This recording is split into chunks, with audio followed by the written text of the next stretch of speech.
DFA Online. News and events from different Philippine embassies and consulates around the world. DFA Online. Here on Radyo Pilipinas World Service. Good day. This is DFA Online and I'm your host for today, Steph Vicente. Philippine Ambassador to Canada Jose Victor Chan Gonzaga took part in the 3rd Annual Canada-ASEAN Security Symposium held in Ottawa, where leaders discussed strengthening regional cooperation. The event gathered officials, diplomats, and experts to address shared security challenges in an increasingly complex geopolitical environment. In his remarks, Ambassador Chan Gonzaga emphasized the importance of the ASEAN-Canada strategic partnership in promoting a stable and rules-based Indo-Pacific region. He also highlighted the Philippines' priorities as ASEAN chair for 2026, focusing on peace and security, economic growth, and people-centered development. The ambassador stressed that modern resilience goes beyond military concerns and includes economic stability, energy and food security, and sustainable development. He added that closer collaboration between ASEAN and Canada is key to addressing regional challenges and maintaining international law and cooperation. DFA Online. Here on Radyo Pilipinas World Service. In other news stories, the Philippine Consulate General in New York has marked the 13th annual Philippine graduation ceremony honoring 29 Filipino and Filipino-American graduates from colleges and universities across the U.S. Northeast. The event, a tradition since the year 2013, brought together families, community leaders, and students to celebrate the achievements of the class of 2026. This year's graduates came from top institutions including Columbia, Harvard, the University of Pennsylvania, and New York University, among others. In remarks delivered on behalf of the Consul General, Deputy Consul General Adrian Cruz commended the graduates for their dedication and encouraged them to uphold Filipino values such as unity, resilience, and compassion in their future careers. He also reminded them that their success can be measured by the positive impact they make in their communities. A graduate representative expressed gratitude to families and mentors, highlighting the importance of perseverance and staying connected to one's roots. The ceremony concluded with the awarding of medals and certificates in recognition of the graduates' academic accomplishments. DFA Online. Here on Radyo Pilipinas World Service. Meanwhile, the Philippine Consulate General in San Francisco took part in Nightlife Mabuhay, a cultural event held at the California Academy of Sciences that celebrated Filipino heritage, music, and marine biodiversity. Organized by the Academy, the gathering brought together members of the Filipino-American community, cultural advocates, business owners, and guests from across the Bay Area. The Consulate and the Philippine Department of Tourism San Francisco set up a booth featuring tourism promotions and information on consular services.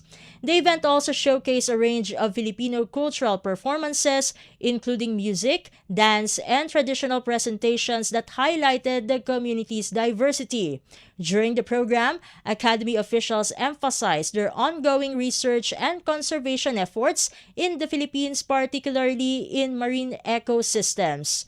Consul General Arnel G. Talisayon expressed appreciation for the initiative, noting its role in promoting awareness of the Philippine biodiversity and strengthening the cultural ties between the Philippines and the United States. DFA Online. Here on Radyo Pilipinas World Service. In other news stories, Consul General Gunther Sales of the Philippine Consulate General in Houston, Texas, recently joined the Houston Kuyangs for a Filipino Heritage Fellowship and a Philippine Independence Day celebration, which also featured a tribute to Dr. Jose Rizal. The event held at the Arabia Shriners carried the theme A Hero, a Filipino, a Freemason.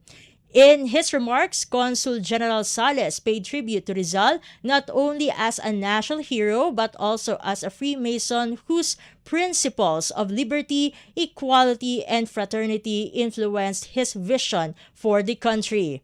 He noted that these same ideals were shared by other Filipino leaders such as Andres Bonifacio, Emilio Aguinaldo, Apolinario Mabini, and Marcelo del Pilar. The Consul General also highlighted the continuing role of Freemasonry in preserving Filipino heritage and fostering cultural connections. He emphasized its contribution to strengthening the long-standing relationship between the Philippines and the United States. Consul General Sales also expressed his gratitude to the participating lodges for warmly welcoming the Philippine Consulate General to the meaningful gathering. DFA Online.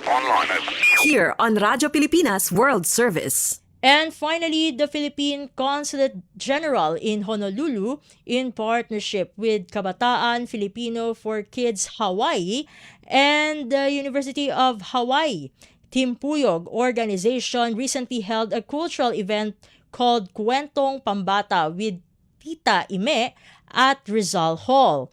The activity gathered children and families for a morning of storytelling, learning, and hands-on activities in celebration of the National Heritage Month. During the program, Tita Ime read the folktale Alamat ng Palay, helping introduce young participants to Filipino traditions and the cultural importance of rice. Children also joined interactive sessions that included Filipino language exercises, sing-along activities, and arts and crafts designed to make learning fun and engaging. A special guest, Kumusta Pusa, added excitement to the event and helped create a lively, family-friendly atmosphere. The program concluded with a champorado cooking demonstration where children participated in preparing and tasting the traditional chocolate rice porridge, deepening their appreciation for Filipino heritage and cuisine. DFA Online. Here on Radyo Pilipinas World Service. And that concludes today's edition of DFA Online. For Radyo Pilipinas World Service, this has been Steph Vicente. Good day and stay safe, everyone. DFA Online. News and events from different Philippine embassies and consulates around the world. DFA Online. Here on Radyo Pilipinas World Service.